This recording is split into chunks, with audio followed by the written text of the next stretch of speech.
The National Human Rights Commission, NHRC, has called on the federal government to swiftly put every machinery in place to ensure swift trial of the arrested leaders of the notorious terrorist group Ansaru, ensuring that they were held to the highest form of accountability befitting their heinous crimes. The call was made yesterday by the Executive Secretary of the Commission, Dr. Tony Ojukwu, at the presentation of the July 2025 Human Rights Dashboard in Abuja. However, Ojukwu, while lamenting the increase in killings of security personnel and auxiliary members of vigilante groups, said there was an urgent need to ensure that all needed apparatus were put in place to tackle insecurity, particularly terrorism in the country. This was as the Nigeria Union of Journalists, NUJ, has commended the government and its security forces for the recent successful operation that led to the capture of 2 high-ranking members of the Ansaru terror group. The National Security Advisor, Malam Nuhu Ribadu, had at a press briefing during the weekend disclosed that the 2 terrorists, Mahmoud Mohammed Usman and Mahmoud al-Nigeri, both leaders of the Ansaru sect, and on the wanted list of Nigeria, the US, UK, and UN, were captured in an operation conducted between May and July 2025. With the latest victory recorded by our security agents against terrorism by arresting the leaders of the Ansaru sects, it's now over to the Attorney General of the Federation and the justice system to do their jobs. According to our laws, the punishment for terrorism is the death penalty. In other news, Justice Emeka Nwite of a federal high court in Abuja yesterday ordered a temporary freezing of 4 bank accounts of the immediate past group managing director of the Nigerian National Petroleum Company Limited, NNPCL, Mr. Mele Kyari. The freezing of the 4 accounts in Jay's Bank was sequel to ongoing fraud investigations by the Economic and Financial Crimes Commission. The order to freeze the said accounts was issued in a ruling on an ex parte application argued by the lawyer who represented the anti-graft agency, Ogechi Ujam. It was the claim by the EFCC that the 4 bank accounts belonged to Kyari, who is currently being investigated in a case involving conspiracy, abuse of office, and money laundering, pending the conclusion of the investigation. The affected accounts were Jay's bank account number 0017922724 with account name Mele Kyari, another with account number 0018575055 with account name Guwori Community Development Foundation, and Jay's bank account number 0018575141 with account name Guwori Community Development Foundation Flood Relief. The anti-graft agency said the application was brought on 3 grounds, arguing that the bank accounts under investigation were linked to misappropriation of funds and criminal breach of trust. Now, on to our final story for this morning. In spite of mounting opposition from stakeholders against the proposed local government elections in Rivers State scheduled for August 30, Minister of the Federal Capital Territory, FCT, and former governor of the state, Nyesom Wike, yesterday said the election will go on as planned. Speaking on the national television yesterday, Wike argued that the so-called eminent persons from the state who do not want the election to hold do not mean well for Rivers State and should be ignored. The planned Rivers State local government election has drawn opposition from a wide range of political leaders, party factions, and civil society groups who have all questioned its legality and fairness. This is just as the expiration of the 6-month emergency rule in Rivers State is gradually coming to an end, as the camp of suspended Governor Siminalayi Fubara says it has begun the countdown to his expected return on September 18, 2025. Also, Wike has declared that his predecessor and political rival, Rotimi Amaechi's presidential ambition will come to naught, describing it as, and I quote him, dead on arrival, end of quote. According to Wike, if Amaechi runs for president in the 2027 general election as the candidate of the coalition African Democratic Congress, he will fail. All right, Rufai, Vimbai, good to see you. I wish you were here physically, so we haven't been able to see in person, but really, really great to have you again on the morning show, joining us from Abuja. a number of stories to get through this morning. We have security, NHRC calling for an expedited and perhaps efficient process of charging the criminals to court, suspected criminals to court. And of course, Wike saying Amechi is going to fill on arrival and let the local government elections run. I'll come to you first, Wimbai. All right, welcome back. First of all, Ayo, I hope you're enjoying motherhood as much as I do, and I can't wait to see you in person and to have the opportunity to also come and visit your family and meet the babies. Absolutely. Congratulations again. Thank you very much. Such a joy to have you back on the morning show and on our screens. Thank you. Now to the issues of the day. Well, shall we begin with River State? I don't think there are any surprises with regards to the position of the Minister of the FCT regarding the highly controversial local government elections that are slated to hold at the end of this month. The conversation continues, but it seems to happen in an echo chamber, because we continue to ask ourselves, how is it that an undemocratic leader is going to be tasked with the mission of overseeing a democratic process? There are various schools of thought around this, because they're saying the argument in favor of it is that, well, they need a law and order to be maintained, they need the things not to break down. But the question is, what is the difference between the 30th of August and the middle of September, when Siminalayi Fubara will come in, back into office,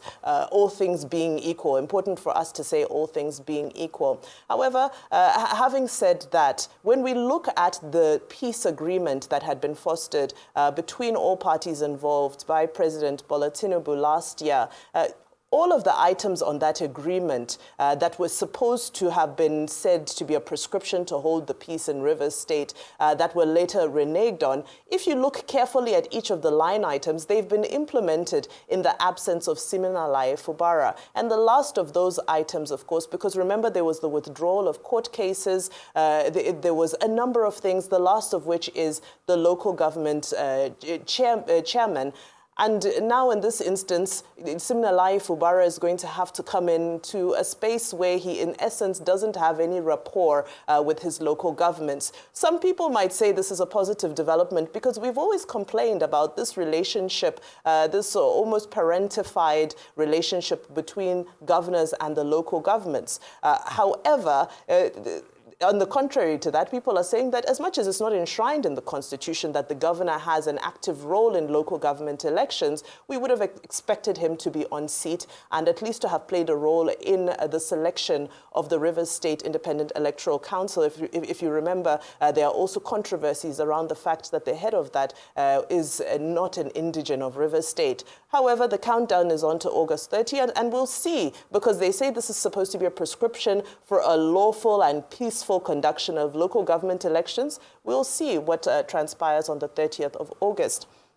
Now to some of the security wins that we've experienced over the past few days, of which all of our security agencies and armed forces sincerely need to be celebrated and applauded for the incredible work. And I hope that this momentum can be maintained. Let it not be that we're celebrating a few high-profile arrests. Let it be our culture. However, arrest is empty without prosecution. And I think that's where we're going. I'm happy that NHRC has made this statement, because we're missing that element. And this is the common denominator between this story and the story concerning Mele Kyari around his issues, having his accounts frozen and so forth, because EFCC is again another organization that has come into the spotlight severally for this process of never-ending prosecution, this process of coming to the media and letting us know what is happening, but then we never follow it to its final conclusion, whether it be acquittal or conviction.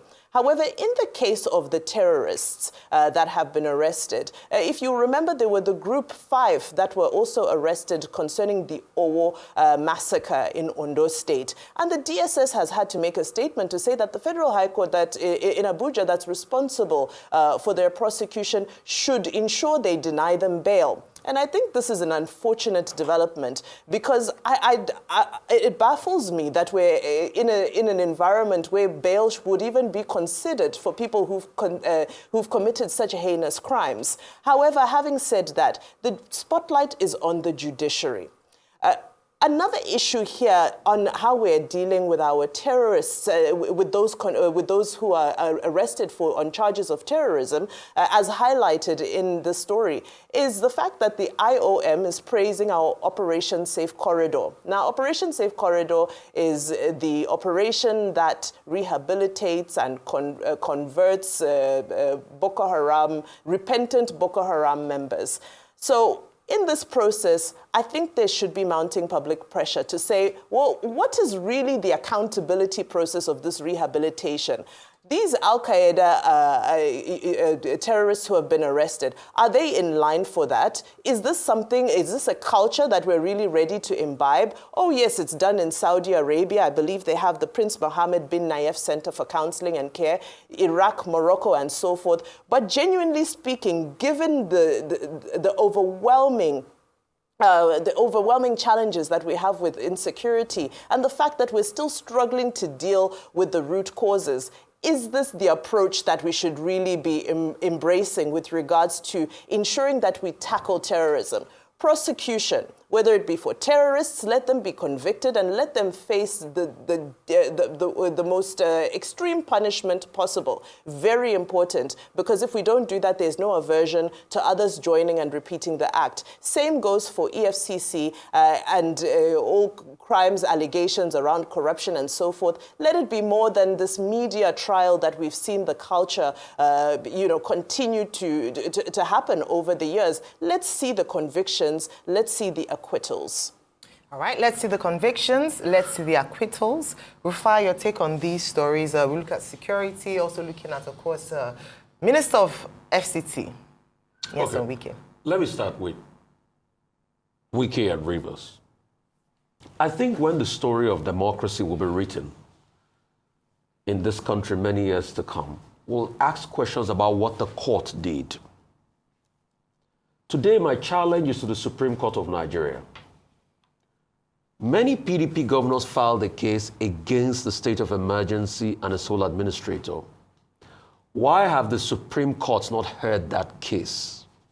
Or do they want to delay it till the end of the expiration of the 6-month state of emergency? Because it looks like that.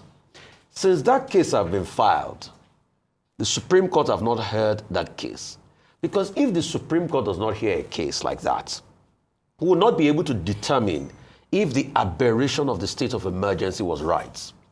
And you know what the ground it will breed? It will breed the ground for other presidents to also use that state of emergency clause to settle political scores. And that's how Nigeria starts to disintegrate in terms of morals and everything. And I might be wrong, but I'm going to give a challenge this morning that I do not think the Supreme Court will hear that case. You might prove me wrong. If they hear that case, it will be a miracle. I will come on the air and celebrate the Supreme Court. But my gut instinct tells me otherwise. Because that's what is the bane of the development of Rivers State as it is today. The fact that the court has not determined the illegality of that aberration. So everybody hides under that. And it's not the first time. The last time that the president did a state of emergency in Nigeria and the case was taken to court, the court also waited to a point where it was overtaken by events. Yeah. So when we will write about democracy, the role the courts played will also matter. Absolutely. So please, I would like to challenge the Supreme Court today. Save democracy. Hear that case that has been brought forward by people and some governors as regards the state of emergency in Rivers State. Hear that case to save democracy from anything remaining in this country. Supreme Court, hear that case, please. Going back to the aberration going on, the Rivers State electoral laws are clear that you must give a 90 days threshold as we speak. No 90 days threshold was given. They have just gone ahead with this determination of the date of an election under a sole administrator. In fact, I'm going to read some of the demands that were put forward by some elders in Rivers State. where they said there's currently no legally constituted state electoral RASEC as mandated by Section 235 and 12 of the Rivers State Independent Electoral Law. They talked about the 90-day notice. They also talk about that courts across the land are actively adjudicating the legality of sole administration. That's the Supreme Court case, which is pending. In fact, pending is the Supreme Court case and Federal High Court actions. Multiple such judice challenges by the political party electoral machinery grinds under a so-called emergency guise. The fourth, they are saying Rivers State have been plunged into a constitutional crisis. The fifth, Section 7, subsection 1 of the 1999 Constitution vests the exclusive responsibility of local council elections in the state governments. Seventh, blatant usurpation of state autonomy desecrates our federal architecture and imperils democratic governance in the country. So these are the grounds. But all of this is tied to that Supreme Court case. So I am not surprised that Nyesom Wike will say they should ignore. Because let's ask Nyesom Wike a question. Did he ignore the first local government elections held by Fubara that was not in his favor? Yep. No. He went to courts with his cohorts. Or people surrounding him and people associated with him went to courts. And they upturned those elections. But today, when he favors him, and the reason why he's doing this is because he knows that the local government holds a haze in the grand political scheme of the states. You need a coalition of forces. And he knows that once these local government people are elected, which will probably be a lot of people that will pander to him, then he'll be able to hold Fubara at the jugulars. Because he will have the State House of Assembly, he will have the local government architecture. So Fubara is just going to be a lame duck when he comes in. And that's why Wike had the temerity on television to be telling us when the state of emergency will probably end soon. And these guys that they keep giving in the government, that the state of emergency was to save Fubara. No, don't pee on our back and tell us it's raining. The state of emergency was to tilt the equation in favor of Wike. Because what it is he has gotten all he wanted. So this will be the last crown jewel. He already has the State House of Assembly. When they come back, when the state of emergency is lifted, then he will get the local government on top of it. So a man that has the local government state of, what's it called? Fubara will not be able to fight back at his own political architecture. And that's what is playing out. But for the fact that this is aided by the president of this country shows the aberration. And the fact that the Supreme Court of this country, since that case has been taken to court, have not made a determination. Let's even know. And now it looks as though we are grinding to wait till the expiration of that term and we say, oh, it's been overtaken by events. You don't run a democracy that way. Because today, it favors people like Wike. Tomorrow, hope when the tide will turn against people like Wike, he will not cry then. It's in his favor. Enjoy it. It's your victory now, Wike. But hope when the tide will turn, you will not cry. The second point about the work of our military, very apt, I must have to say. Going after people linked to the Asaru group, apprehending them, trying to block their activities, very good. Prosecution, yes, they must be swiftly taken to the court, but also the court must reign supreme. And I must give kudos to the Judge Nwite as regards the Owo case, because he stood his ground. He cited the fact that these people can be a flight risk. So he stood his ground. He must not be granted bail at a point in time like this. Like the lawyer in defense of the DSS was saying, we should be patriots here. These people perpetrate a very heinous crime in this country. They killed people in cold blood. Let the law take its course. And this is the time for us to support the DSS. And for those that are carrying the propaganda that it's because they are filing a case of abuse of human rights, that's why the DSS quickly took them to court. No, the DSS did their work speedily, surgically, and they charged them to court. And we must see to the end of the process. As regards Mele Kyari's case, it's still up there. The EFCC said they've recovered some money over the weekend. It was a bring screaming headline over the papers over the weekend that they recovered some amount of money. Now they are saying they've blocked some account linked to Mele Kyari. We want to see prosecution. It's not by blocking a couple of accounts. 3 billion They're still investigating. Was spent. So we want to see investigation and prosecution. And please, EFCC, do your work well. We don't want the one that you will go to court that people will make mockery of the process. And they will say there's a lull in the way you did your work. Because we want to see people being brought to book in this country. How can a country expend such an amount and nothing happened? I have so many things to get through this morning. I'll try to in the short time that I have. And I mean, you and Rimbai have said a lot. Rufa and Rimbai have said a lot in terms of the 3 stories before us this morning. But let me start with where you stopped. Mele Kyari under investigation.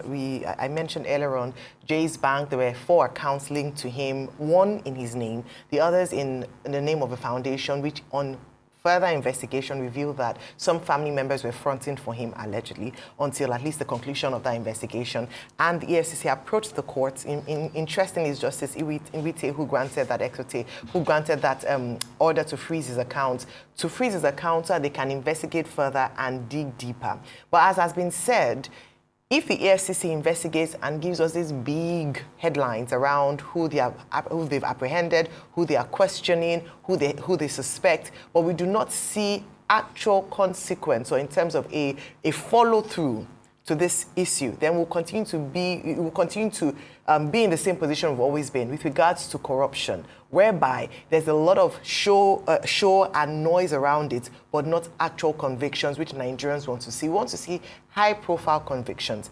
I salute the work that Mr. Olukoyede has done so far at the helms of affairs of EFCC. However, beyond just the big headlines, what we want to see is actual thorough investigation. And I do share the view as well that beyond just mentioning the cost of the investigation, do your work. Because most times when this is done, something happens, the case is manipulated, and there's nothing to show for it. What's going on with the former Kogi State governor, for instance? We had a big show about that. It's still ongoing, and yet we have not seen convictions as yet. So that's one of the things that we're holding them to task this morning. One of the other things as well is strengthening our institutions. When we hear stories of funds siphoned from our institution into private bank accounts, we then wonder what the due process was that enabled, if proven true, that the head of a parastatal or the head of an agency or the head of an institution is able to siphon money to pay for certain things in a personal account or to certain accounts that are not properly investigated. This has happened a number of times. And so the question begs, what are we doing to strengthen our institutions to prevent cases like this from happening beyond just investigating after the fact, after the person has been able to possibly, benefit from the proceeds of these loots, or perhaps even hidden in some offshore accounts. So the most important thing for me this morning is to highlight strengthening institutions to ensure that processes are in place to prevent corrupt practices like this from even happening at all. Talking about corrupt practices, let's go on to Rivers State. Now, there are a number of issues around this. First of all, I think it was very disrespectful for the Minister of the FCT to call some of the people who he mentioned as questioning their eminence as sons of Rivers State. I mean, people like Mr. Atedo Peterside was on that list, Mr. Tonye Cole. Say what you may, your politics aside, these are men who have proven their mettle in the corporate sector and are not just jobber men in the political space and have earned their rights to actually contribute to political discourse in Nigeria. Now, that aside, they then talk about the fact that the 90-day notice that ought to have been given by the Rivers State Independent Electoral Commission wasn't given. Recall, talking about when he favors you, that in October, the same thing was complained about by the APC and the Wike camp when Governor Siminalayi Fubara was going to oversee the election. They complained, one of the complaints was that a 90-day notice was not given. Now we see it in favor of their their interests, and now all of a sudden it is okay, saying that anyone who complains about it does not have the interest of Rivers State at heart. Actually, it's the person who does not want to follow the constitutional provisions for elections that it does not have not just Rivers State, the good of Rivers State at heart, but also the good of Nigeria at heart. And so, despite the fact that he's saying that August 30th, sacrosanct is going to go on, the truth is that we must be able to speak up against potential illegalities from happening, especially during our election cycle. Now, finally, going on to the security agencies. The most important, one of the highlights for me in that report by NHRC was them spotlighting the fact that there have been a rise in the killings of our security operatives. In fact, according to what they say in that report, they said we're seeing an increase in targeted killings of law enforcement agents, frequent kidnappings and killings by bandits. This is a cause for concern. And when we talk about security architecture and we're looking at other things, I mean, the president is at TICAD currently in Tokyo. We're looking at attracting foreign investment. If we don't get our security apparatus right, security architecture right, we are not going to attract the much needed investment attraction that we want to here in Nigeria. So a number of issues there. Unfortunately, I've had to run through a number of my thoughts because of our time. But hopefully in the course of today's show, we can break down some of the pertinent issues that this morning's news has raised.